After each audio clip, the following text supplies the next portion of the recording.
Eu Marcos, estava respondendo. você pode começar se apresentando, contando para as pessoas quem é você. Legal, bem, Enquanto... meu nome é Marco Ávila, né? Sou professor da UESC, contando um pouco mais, já que temos um tempo até que as pessoas cheguem, né? Eu nasci no Rio de Janeiro, mas tive a minha formação, a maior parte do tempo, formação e identidade no sul do Brasil, em Florianópolis. Foi onde eu fiz a minha graduação em Educação Física. E já que vamos falar aí de Barcelona, depois eu fiz a especialização e fiz o meu doutorado nas Ilhas Canárias. É sempre estudando o lazer e o turismo. E nesse momento que eu fui para as Ilhas Canárias, foi o primeiro contato que eu tive com Barcelona, né, com a cidade de Barcelona. E evidente, aí como a minha formação é educação física, eu visitei as instalações olímpicas na época, mas naquele momento estava focado no doutorado, né? Então nem pensava em realizar um pós-doutorado, mas o fato de ter conhecido as instalações olímpicas, isso de certa maneira foi uma semente aí para que, né, no ano de 2018 a gente pudesse iniciar aí um pós-doutorado, que é o que a gente vai estar batendo um papo aí, né? Então, acho que a gente já começou até, você já falou da sementinha lá em Barcelona, mas por que estudar, né, Barcelona, a província de Barcelona? Na verdade, até é interessante que você tenha feito a pergunta com a província de Barcelona. Eu tinha falado dessa. Olha, estou vendo aí chegando a família toda aí, né? Nessa Que live. Gilberto, Boa sogro, noite, esposa. Isso é bom. Eu vi que alguns alunos tinham mandado um WhatsApp e o Cris não estava conseguindo entrar. Eu acho que aos poucos o pessoal vai chegando. Eu estou vendo aí que o pessoal está conseguindo entrar agora. Luciana Menuque. Mas voltando para a tua pergunta, é bom a gente já desde o início esclarecer que eu não estudei só a cidade de Barcelona. Porque Barcelona é uma cidade muito grande, tem 1.600.000 habitantes, mais ou menos, né? E eu tinha a intenção de estudar também algumas cidades de porte médio e algumas cidades pequenas. Porque aí, dessa maneira, a gente poderia, assim, aproveitar um pouco melhor o estudo para o padrão de cidades que a gente conhece aqui no Brasil, principalmente as cidades aqui do entorno da nossa universidade. Então, eu resolvi analisar o modelo de Barcelona. E por que analisar o modelo de Barcelona? Porque o modelo de Barcelona foi um dos que teve comprovadamente o melhor legado. É um modelo de gestão, já um case conhecido. Também tem um aspecto que é importante, é um dado até recente. Um pouco antes de eu fazer o doutorado, eu fiquei sabendo que 71% dos barceloneses praticam algum tipo de esporte. Então isso é muito acima da média brasileira e muito acima também da média europeia, para a gente fazer uma comparação. Barcelona, por exemplo, é a segunda cidade mais esportiva do mundo, segundo alguns rankings, né? A gente não tem apenas esse ranking. E a cidade europeia com o maior número de cidadãos inscritos em centros esportivos. Daqui a pouco a gente vai falar sobre esses centros esportivos. Então, para situar um pouco as pessoas que estão chegando, eu fiz um estudo em diversos municípios da província de Barcelona e a Barcelona faz parte, a cidade de Barcelona faz parte da Catalunha, que tem mais outras 3 províncias, né? Então, o meu objetivo foi tentar compreender um pouco por que esses dados são tão positivos na cidade de Barcelona, mas também quis compreender um pouco do entorno, nas cidades um pouco menores. Então, isso que me levou a fazer o pós-doc lá. Marco, você comentou, né, que lá tem 71%, né, e é muito acima da média de muitas cidades. Você tem um número mais ou menos de qual é a média aqui brasileira? Só para a gente ter um nível de comparação, assim? No Brasil, por exemplo, em torno de 45% das pessoas Nossa. são consideradas ativas, aí com níveis diferentes de atividade, né? A gente fez até esse comentário naquela live do Movilhéus, que existem níveis diferentes de atividade. Mas, mesmo assim, Barcelona já era considerada uma cidade ativa, mas ela conseguiu, entre 2013 e 2017, então num período até mais recente, ampliar em 16 pontos percentuais. Então, isso é muito significativo e passa a não se tornar apenas uma política de esporte e lazer. Ela é também uma política social, ela também é uma política de qualidade de vida, então isso é extremamente importante.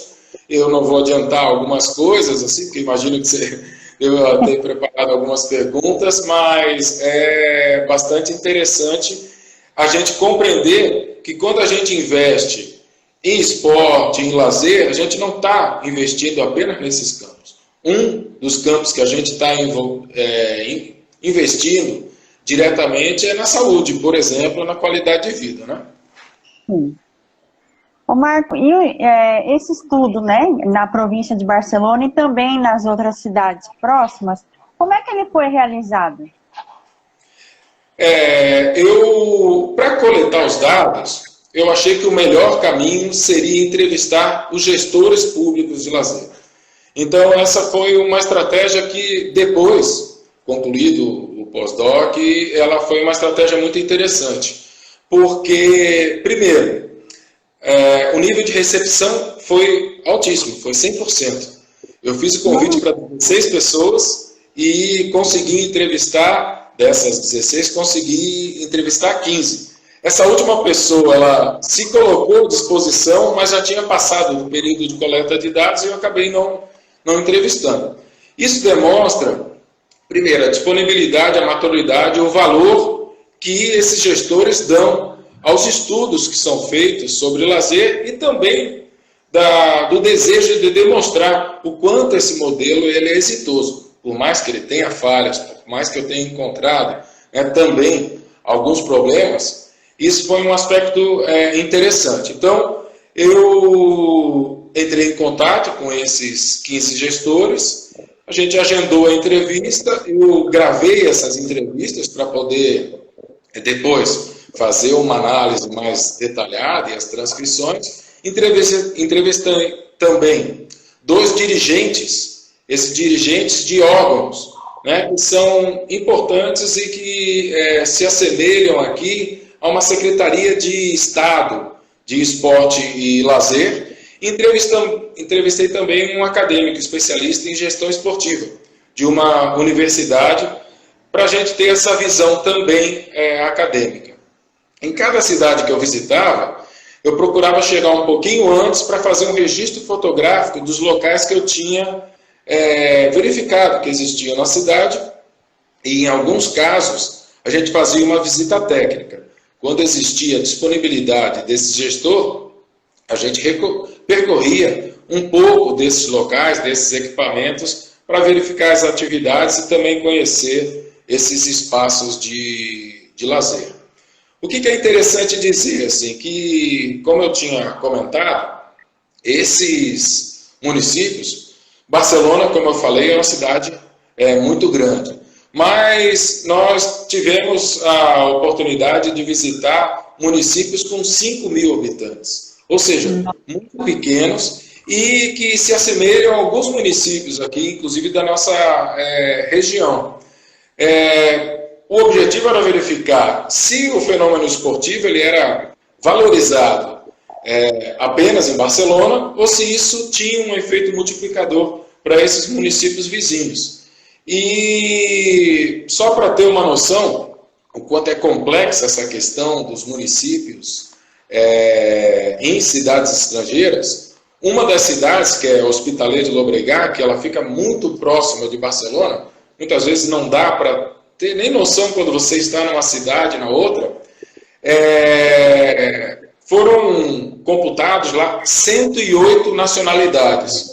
Então, já trazendo alguns resultados aí, uma das questões que o gestor colocou é que o esporte, além de todas as funções e atribuições que ele já tem, ele serve como uma possibilidade de coesão social, de integração entre as pessoas, que é um dos objetivos também da atividade esportiva. Então, essa política esportiva, ela é também uma política social, certo? Para contribuir para que a gente tenha uma cidade mais tranquila, para diminuir os conflitos, porque vamos compreender que num local aí, um detalhe, esse município ele tem em torno de 12 quilômetros quadrados, ou seja, ele é muito pequeno, com uma densidade populacional muito grande, e foi onde eu encontrei uma política de esporte e lazer melhor qualificada, porque de fato eu compreendi que nesse município era uma política muito bem estruturada, com planos, com estudo. Isso é um diferencial bastante grande, né? Não, muito interessante você ter realizado a pesquisa em cidades de diversos, né, tamanhos, porque a princípio a gente imagina que Barcelona, né, bom, todo mundo já ouviu falar em Barcelona, imagina que a política pública, né, igual você colocou, a política social, ela seja mais avançada, né, ela esteja num nível maior, né, mas aí você traz um exemplo muito interessante de uma cidade de 12 quilômetros aí quadrados, com 5 mil pessoas, e que investe fortemente aí na política pública. Eu também achei interessante você falar a questão das nacionalidades, né? Então, da quantidade de pessoas e o esporte como coesão. Muito interessante. Quais são as outras características, né? Quais são as características que as políticas públicas de esporte e lazer têm em Barcelona, além dessas que você citou? Olha, eu destacaria que a principal é uma política de esporte para todos, tá? E quando a gente fala de esporte para todos, a gente está falando na intenção de tentar ofertar esse esporte para todos. E aí a gente diz, o que eu encontrei, uma tentativa de atingir a diferentes faixas etárias, tá? Então é extremamente comum a gente andar pelos parques, pelas praças, né, pelos equipamentos de lazer e ver os idosos em determinada hora do dia praticando as suas atividades promovidas pelos municípios, tá? Um dos aspectos que mais fortaleceu o crescimento, aquele que eu comentei, de 16 pontos percentuais em 4 anos, foi o crescimento da oferta e também da prática de atividades físicas para as mulheres. Muitas vezes as mulheres elas têm dupla ou tripla jornada de trabalho, né? Então, às vezes, as mulheres têm que estudar, cuidar dos filhos, da família e, além de tudo, têm que trabalhar. Então, o que acontece é que, se você não cria políticas específicas para as mulheres, muitas vezes você não consegue atingir um público e elas acabam tendo uma dificuldade maior de prática. Um outro aspecto, falando da questão dos jovens, tem um município que eu visitei, chamado Viladecans, que eles detectaram que os jovens, quando eles ensinam eles encerram o correspondente ao ensino médio, muitas vezes eles param de praticar as atividades esportivas, porque muitos entram na universidade e acabam não tendo mais tempo. E uma outra coisa é que os jovens gostam muito de praticar atividades físicas, isso também foi detectado nos estudos, ao ar livre. Então, o que eles fizeram? Começaram a promover essas atividades físicas focadas nesses públicos. Se nós temos uma quantidade menor de mulheres praticando, vamos criar facilidades para que as mulheres possam praticar. Nessa cidade de Vila de Cans, por exemplo, eu visitei uma estação de atividades físicas do ar livre, muito bem estruturada. Do lado eles colocaram um bicicletário para facilitar os deslocamentos. Eu sei que você gosta disso, né? A live de ontem abordou bastante essa questão da mobilidade, certo? Nessa estação de workout, ela também estava totalmente adaptada para pessoas com deficiência. Então, o que acontece? Com esse conjunto de informações que eu te passei agora, demonstra claramente a intenção de atingir diversos públicos, tá? E isso foi um ponto fortíssimo que eu encontrei, essa tentativa de levar o esporte para todos. Uma outra questão que eu considero fundamental, e aí esse ponto, ele facilita muito a possibilidade que a gente tem de atuação aqui na nossa região, que é a tentativa de não fazer para as pessoas e fazer a promoção com as pessoas. Mas com as pessoas físicas, não. A tentativa de fazer apoiando as entidades esportivas, apoiando associações. Então, traduzindo isso para a nossa realidade, ao invés do secretário tentar promover sozinho a prática de esporte, ele busca a ABB, Associação do Pessoal da Caixa Econômica Federal, busca utilizar aquelas instalações não apenas para um grupo restrito de associados. O associado, claro, ele tem os seus horários, ele tem os seus privilégios, mas existem em todas essas associações e nos equipamentos de lazer e esporte desses locais, alguns momentos que o uso ele é muito pequeno. Então, é feito um termo de cooperação entre os municípios e essas associações para que eles possam utilizar e promover o esporte aberto à sociedade de uma maneira geral. Então, isso acaba sendo muito interessante porque o município ele dá um subsídio para essas associações também e tem como contrapartida o uso desses espaços. Evidente que eu estou resumindo um pouco dessa relação, mas isso é bastante interessante. E a outra questão que eu destaco como importantíssima é a política territorial. Citando agora o exemplo de Barcelona, em cada bairro ou distrito, eles têm, por exemplo, um grande complexo esportivo, onde a população ela tem a possibilidade de realizar essas práticas mediante o pagamento. Isso é até um pouco diferente da política no Brasil, que em geral nós não temos na iniciativa pública muitas taxas de pagamento. Em geral, esses programas são gratuitos ou muito baratos. O que acontece é que, como lá o poder aquisitivo é maior, as pessoas que podem pagar, pagam, e aquelas que não podem pagar, elas têm, aí isso varia muito nos diferentes municípios, tem cotas, tem bolsas para poderem participar, dependendo da sua condição econômica. Além disso, tem uma rede de parques, né? Eu gosto de citar, é uma pena que aqui a gente não pode ilustrar, mas da minha casa eu percorria mais ou menos 11 minutos em diferentes posições para acessar os 3 parques que ficavam no entorno da minha casa.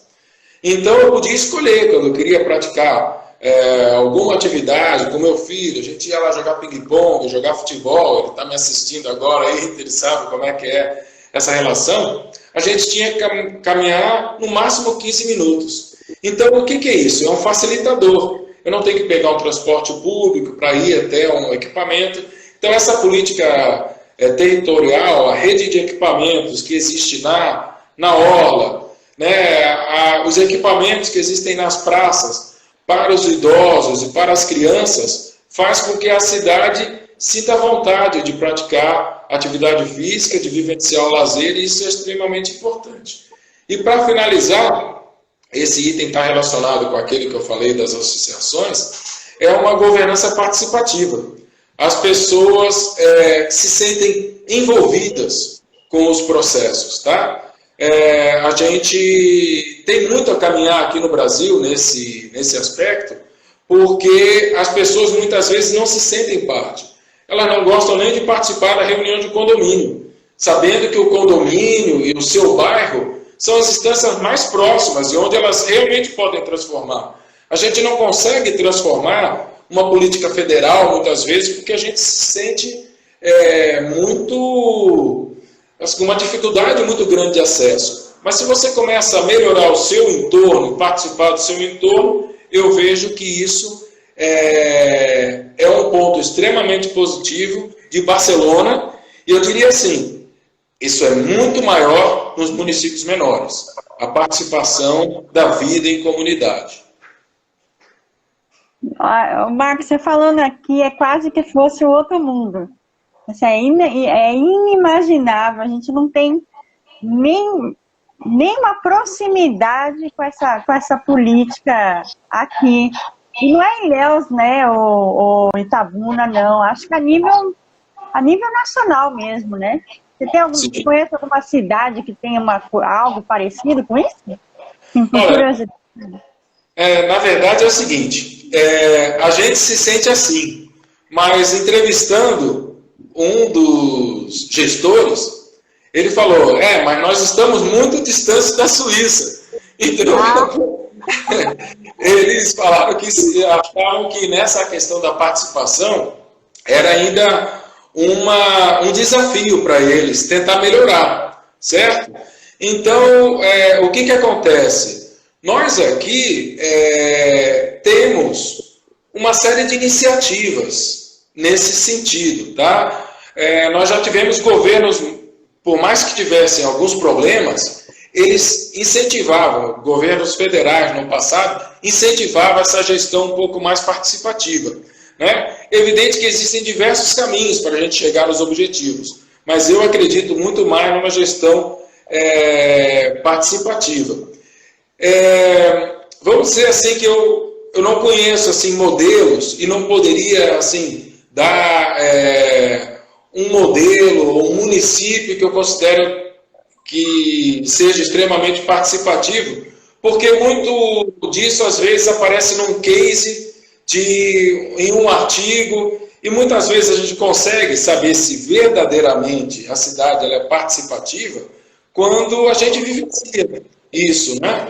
Então, eu não tenho assim um ranking de cidades que são mais participativas ou menos participativas. Aí no chat, se alguém quiser falar das suas cidades e falar um pouco sobre esse sistema de participação, eu acho que seria interessante, porque eu acho que é onde as pessoas começam a se envolver com os problemas da sua cidade, com as soluções também, e é assim que a gente vai fazendo essa construção de participação política, não da maneira como a gente tem visto ultimamente, a partir de agressões, a partir de troca de farpas, e sim a partir de uma construção coletiva. Isso eu acho que seria o caminho mais positivo, né?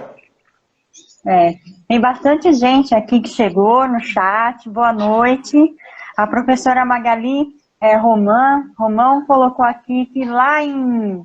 Deixa eu baixar aqui. Lá em Rio Verde, Goiás, né, por iniciativa própria, está nesse caminho. Né? Olha que maravilha. Mas é um pouquinho no meio do mapa do Brasil. Uma das coisas que a Tati Benvenuti comentou aqui, ela lembrou bem, é que durante, já que é para pensar no modelo, durante um determinado período, em matéria de política de lazer, Porto Alegre e alguns municípios do Rio Grande do Sul tinham um modelo de política bastante participativa. Professor Cristiano Bahia tem uma pergunta. Marco, na sua percepção, quais são os prejuízos, né, na implementação de política pública do esporte com o cancelamento do Ministério do Esporte? O Cris aí, um grande parceiro, obrigado pela pergunta. O que acontece é que durante um determinado período, o Ministério de Esportes ele foi referência na promoção de uma série de ações. Evidente que nós tínhamos aí alguns problemas, mas existia os programas. E esses programas, eles eram referência. Por exemplo, nós, durante um período, tentamos participar de um edital para que os municípios aqui da região, Ilhéus e Itabuna, participassem de programas do governo federal, certo?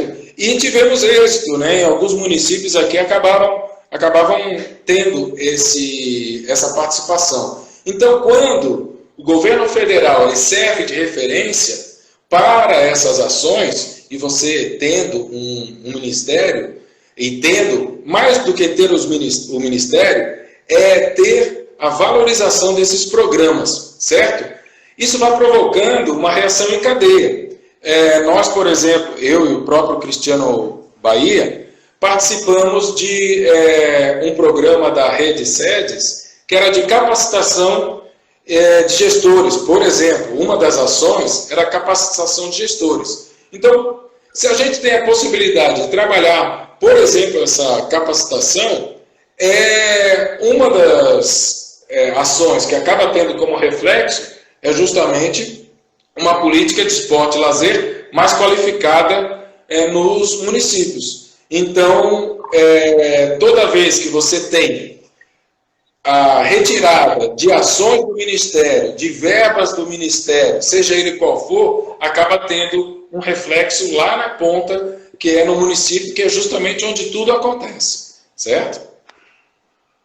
A gente tem aqui um comentário no chat, ó. No Banco da Vitória, bairro de Ilhéus, uma quadra poliesportiva foi destruída e ainda não reformada. Um grupo de moradores montou um projeto,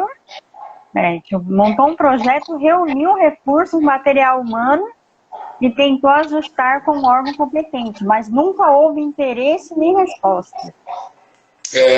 Esses são os problemas que a gente tem, muitas vezes dá até pena, né? A gente olha lá a quadra, a quadra que vai ser reformada, muitas vezes, aí tem a placa, né, de quem está, e aquela placa fica o tempo todo ali e nada da obra chegar. Muitas vezes o recurso até chegou, mas a obra não vai adiante. Então, esse é apenas, infelizmente, um dos péssimos exemplos de mau uso do dinheiro público, né? E a gente, infelizmente, tem visto isso muitas vezes. O Marcos, você comentou muitas maravilhas, né? E eu nunca vou esquecer da relação com a Suíça, mas teve alguma coisa que você tem observado de negativo? Sim. O que acontece? A Espanha, isso quem acompanha aí alguns filmes, algumas séries espanholas, por exemplo, dá para ver nas séries que eles tiveram um passado de corrupção muito grande. E o que acabou gerando como reflexo disso? Hoje os gestores reclamam do excesso de regulamentação. Tudo o que eles têm que fazer, e isso foi uma coisa que eu praticamente encontrei em 70%, 80% deles reclamaram disso. E isso acaba engessando muitas vezes o processo. Eles dão como justificativa justamente essa questão do passado de corrupção. E o que acontece é que muitas vezes essas associações, que elas são muito grandes, a quantidade de associação são muitas, elas têm diferentes tamanhos. Tem associações grandes, tem associações menores e algumas são muito pequenas e são praticamente gerenciadas por voluntários.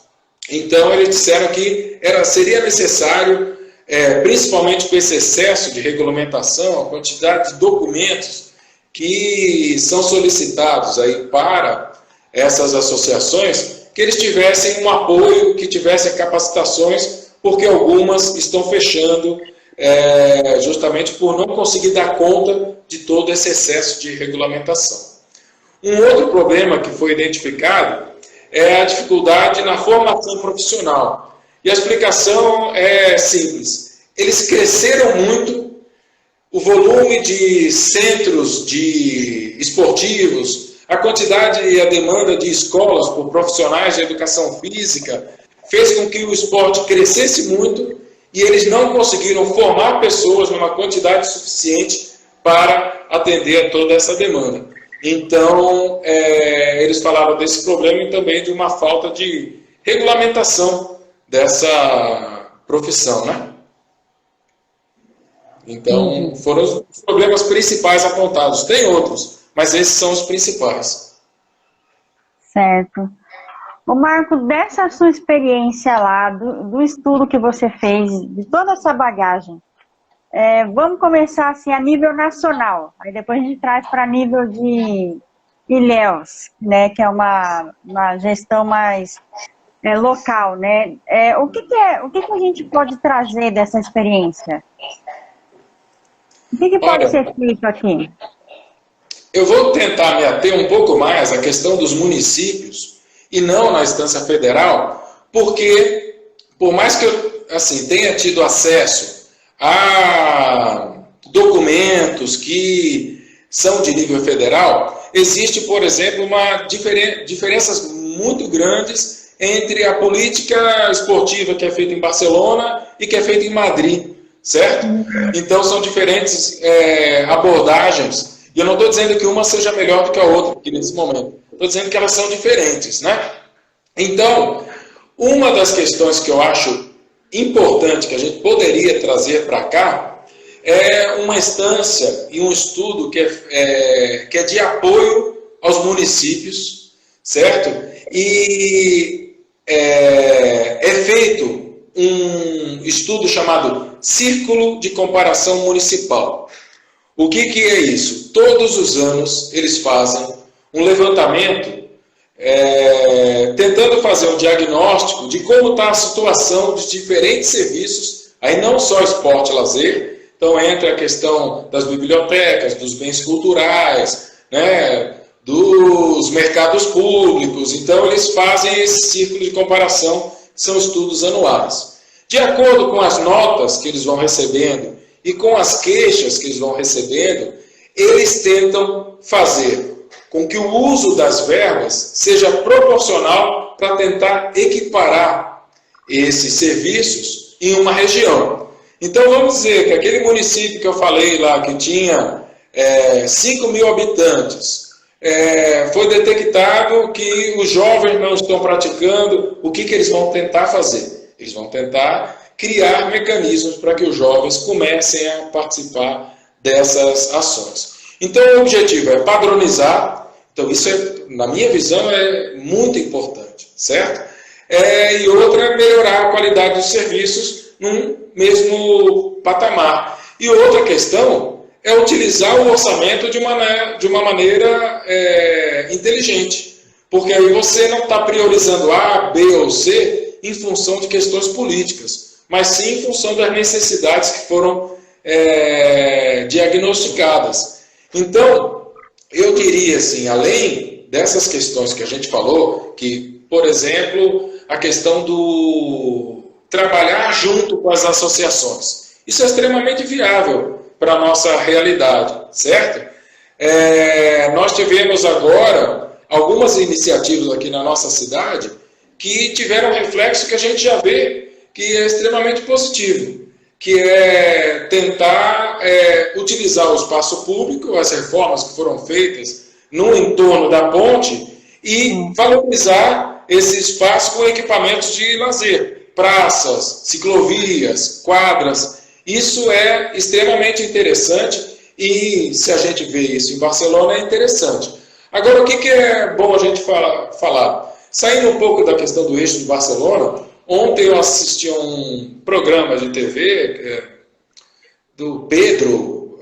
Pedro visita alguns lugares e ele estava visitando a cidade de Medellín. E eu acho que, como a gente até sabe que tem um tempo, é bom a gente fazer essa análise. Nós trabalhamos sempre com uma política aqui de segregação. Medellín era, na década de 80, na época do Pablo Escobar lá, era a cidade mais violenta do mundo. E hoje a gente vê e esse programa abordou bastante essa questão, o quanto Medellín conseguiu transformar o seu espaço, levando qualidade de vida para as comunidades.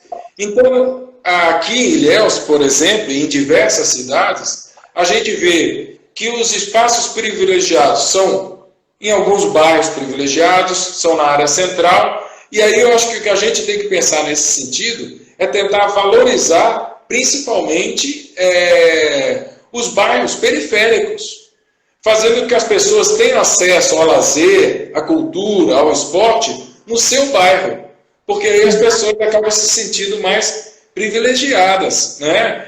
Se sentindo mais valorizadas, e isso é extremamente importante para o cidadão, né? Ele se sentir valorizado pelas políticas públicas e não achar assim, pô, todos estão ocorrendo no bairro B, no bairro C, onde as pessoas já têm acesso ao lazer. Né? Eu, que me considero uma pessoa privilegiada, eu tenho acesso a outros espaços de lazer, muitas vezes você é associado a um clube, né? Mas é fundamental numa política a gente possa atingir aqueles que não têm essa possibilidade de acesso, principalmente porque muitas vezes o acesso ao lazer e esporte hoje tem ocorrido muito mediante um pagamento. Nem todo mundo tem direito ou possibilidade, né, de comprar um ingresso para ir ao cinema, poucos podem ir ao teatro, pouquíssimos podem ir a um show. Então, essa seria a forma da gente ter acesso ao lazer e esporte a partir das políticas públicas, né? Até porque você citou um negócio puxando sardinha para a mobilidade, né? Da questão da pessoa residir num local e ter a oportunidade de acessar um parque.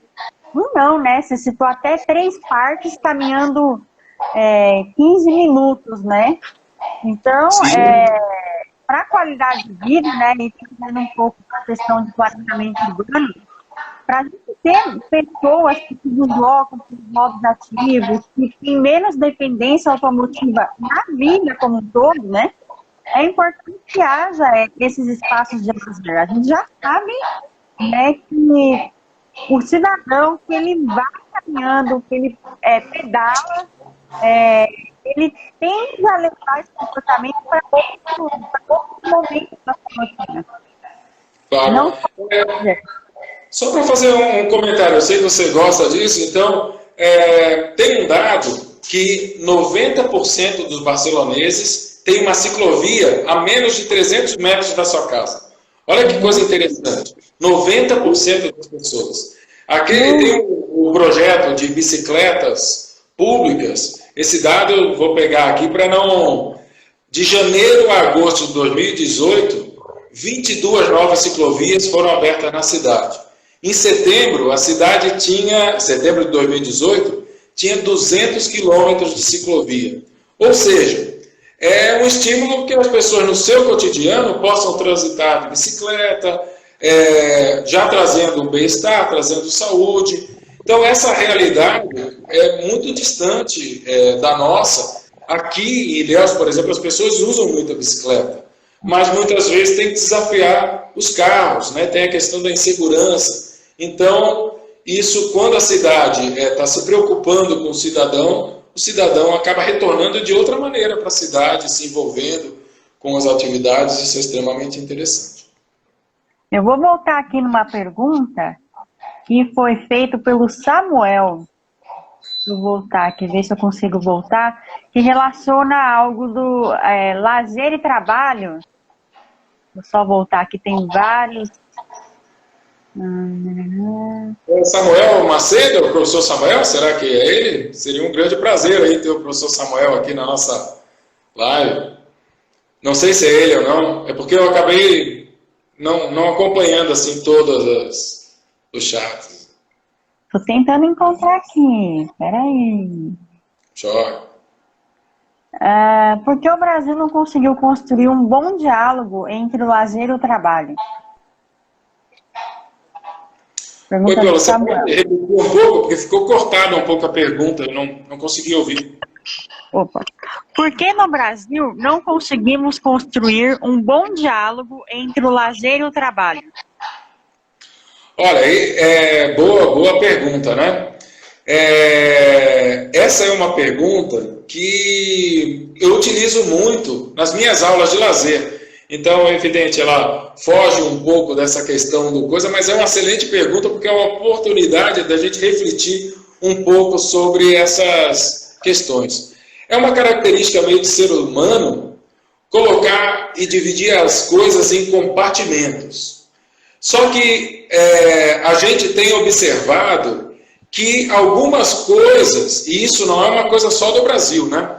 Elas têm mudado um pouco, tanto no aspecto positivo quanto no negativo. Para refletir sobre isso, eu faço a seguinte pergunta: o que eu estou fazendo agora? Será que eu estou trabalhando ou se eu estou no momento de lazer? Então, essa questão está muito relacionada com o prazer que a gente coloca nas nossas atividades de lazer e com o prazer que a gente coloca nas nossas atividades de trabalho.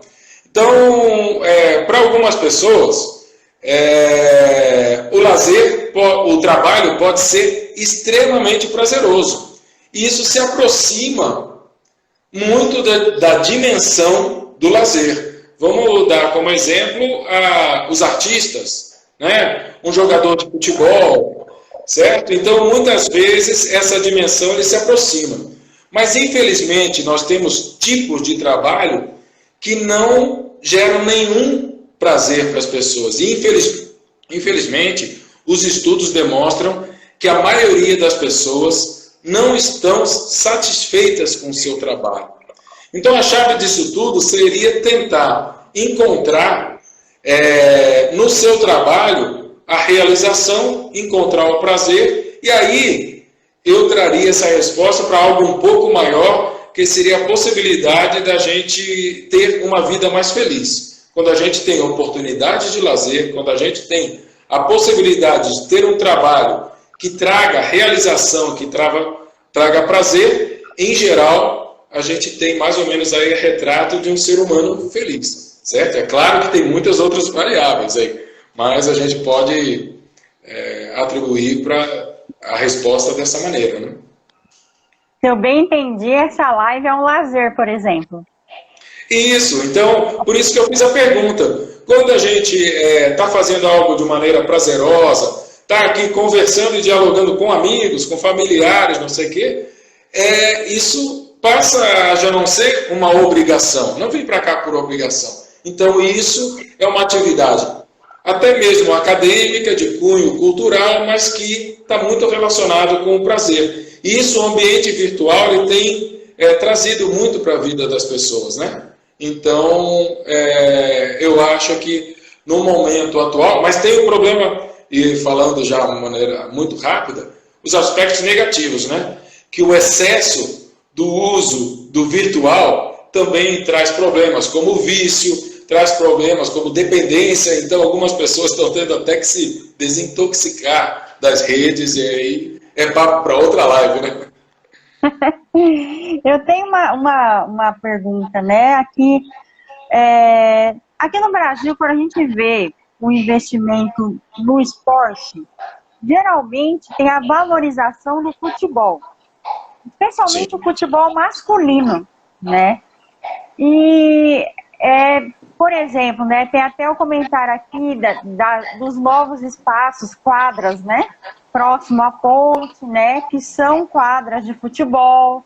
Então, assim, isso é uma frequência há muito tempo aqui no Brasil, apesar da gente ter tido uma Olimpíadas aqui muito recentemente.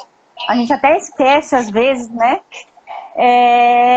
Em Barcelona, né, no estudo que você fez, você identificou também a predominância de algum esporte, se sim o futebol, ou para conseguir atrair esses públicos todos que você citou, tem bastante variedade?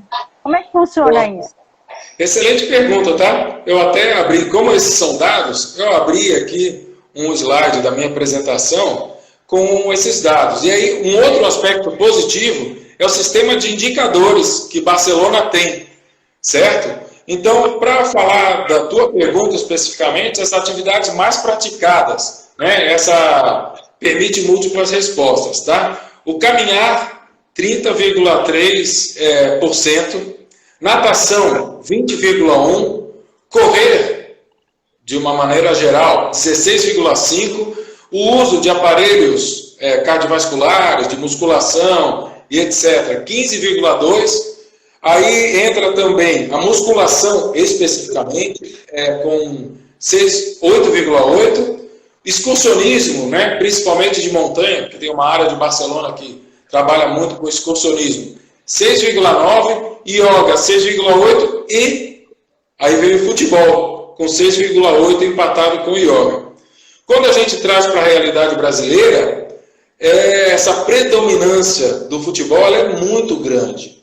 Então, não significa que a gente tenha nada contra o futebol, é uma atividade que eu gosto de praticar, gosto de assistir, mas acaba sendo, muitas vezes, por falta de oportunidade, porque eu tenho certeza que se nós tivéssemos uma política de diversidade, de prática, e também, se nós tivéssemos nas escolas uma valorização maior de outros esportes, a gente teria um cenário bastante diferente. Eu destaco aqui nesse dado a questão da natação, que na minha visão a natação, além de ser um esporte, é uma necessidade até mesmo de segurança. Então, a natação, por exemplo, faz parte do programa de praticamente todas as escolas, é um programa muito valorizado lá em Barcelona. Eu falei um pouco mais rápido porque eu não sei como é que nós estamos de tempo aí, então tentei ser um pouco mais objetivo. A gente tem alguns minutos ainda. É muito interessante, né? E não é só futebol, é o futebol masculino valorizado, né? Então, como atrair as mulheres, né, para a prática esportiva, para os locais de lazer, esse é um grande desafio. As crianças também, né? Isso. Nesse tópico, isso tem uma questão muito importante. Nas políticas, a gente teria que valorizar para que não ocorresse o que alguns autores chamam de os donos do pedaço. Tem determinados locais que a prática, principalmente a partir das 7, 8 horas da noite, em algumas quadras, a prática ela vai ser exclusivamente de homens adultos. Por quê? Se as mulheres forem chegar lá, muitas vezes não vão ter vez, muitas vezes a questão da violência acaba inibindo, então o homem acaba se sentindo um pouco menos inseguro em alguns locais, né? Se a gente for caminhar pela Soares Lopes, eu caminhava um determinado horário. Agora, a gente nota como ampliou a quantidade de pessoas caminhando pelo fato de ter iluminação, certo? E ter um volume maior de pessoas, porque os equipamentos estão melhorando, tem uma facilidade maior para caminhar. Então, esses fatores que são barreiras para a prática, a gente tem que tentar, a partir das políticas, quebrar esses fatores para que atraia as crianças, os jovens com determinadas estratégias, as mulheres e também, imagina a quantidade de barreiras para as pessoas com deficiência, né? Se a gente tem tanto as barreiras arquitetônicas, mas a gente tem as barreiras de comportamento, as barreiras comportamentais, que muitas vezes acabam inibindo as pessoas com deficiência para poder praticar as suas atividades. Marco, eu vou fazer uma última pergunta, né? E a gente começa já a encaminhar para o final por causa do tempo, mas eu queria saber, dentro do projeto Movilhéus, né? Como que você, como pesquisador, com a experiência que você tem, como é que a sua experiência, né, ela entrou no projeto Movilhéus? Perfeito. O projeto Movilhéus eu vou dizer assim, que é uma grande sacada, tá? Porque quando eu conversei com o Menuque, e a gente começou a falar sobre a maneira como eu vim do pós-doc, quais eram as características do projeto Movilhéus, eu falei, poxa, que interessante. A possibilidade que a gente tem, eu sempre gostei muito disso, né? Você sabe que eu fui um dos incentivadores, junto com outro grupo de pessoas, a instalação das academias ao ar livre em Ilhéus. Então, eu sempre tento trabalhar com algumas iniciativas que a gente saia um pouco dos muros da universidade e aproxime a universidade da comunidade. E o projeto Movileus tem essa possibilidade. Quando a gente fala que Barcelona, por exemplo, tem esses indicadores, o que eu acho extremamente interessante? Nós temos aí, já vamos fazer uma chamada aí, daqui a pouco vamos ter a terceira onda de coleta de dados, é uma oportunidade da gente propor algumas mudanças nas iniciativas públicas com base nos nossos resultados. E é isso mais ou menos que Barcelona e os municípios do entorno fazem. Eles têm um sistema de indicadores e a possibilidade de contribuir com a cidade de uma maneira qualificada, científica e com participação das pessoas. Então, eu vejo o projeto Movileus como uma grande possibilidade de contribuir para a comunidade. Também. Marcos, eu já começo aqui agradecendo. Eu aprendi demais, anotei um monte de coisa aqui. Tem coisa para a gente conversar depois, fora aqui da live, que não tem tempo. Eu vi muita semelhança. Eu percebi, né, que as cidades que você citou e que são notadamente muito estruturadas em termos de política do esporte e lazer, também são cidades muito estruturadas em termos de mobilidade urbana. Então, existe uma forte correlação entre as duas coisas mesmo. Mas depois, fora daqui, a gente conversa. Eu agradeço, né? Já aproveito também para dizer que para mim é sempre um prazer, né, conversar, aprender, fazer parte do Movileus. E passo a palavra aí para você. Esse espaço está sempre aberto. Muita gente acompanhando. Não, valeu. Eu que agradeço a você pelo convite, né? Quando a gente teve essa ideia de bater esse papo, eu falei que eu gosto, né, de fazer isso, gosto de trocar essas experiências. Na verdade, a gente não está aqui passando nada, a gente está trocando experiências, né? Ontem eu assisti a tua entrevista também, as questões de mobilidade, que eu também me interesso, mesmo não sendo um especialista. Agradecer a todos que estavam presentes, né? Eu vi alguns alunos, vi o pessoal da família, filho, mãe, tio, isso é bem bacana, né? Os professores lá da UESC. Então é sempre uma oportunidade, eu estou à disposição. Valeu, obrigado pelo bate-papo. Então, gente, muito obrigada. Boa noite, eu vou deixar a live salva. E aí, qualquer dúvida, vocês nos procurem no Projeto Movileus, no site. Em breve tem a terceira onda de coleta aí para pesquisa. Galera toda mandando parabéns, boa noite, muito obrigada, viu, pessoal? Valeu, boa noite. Tchau, tchau.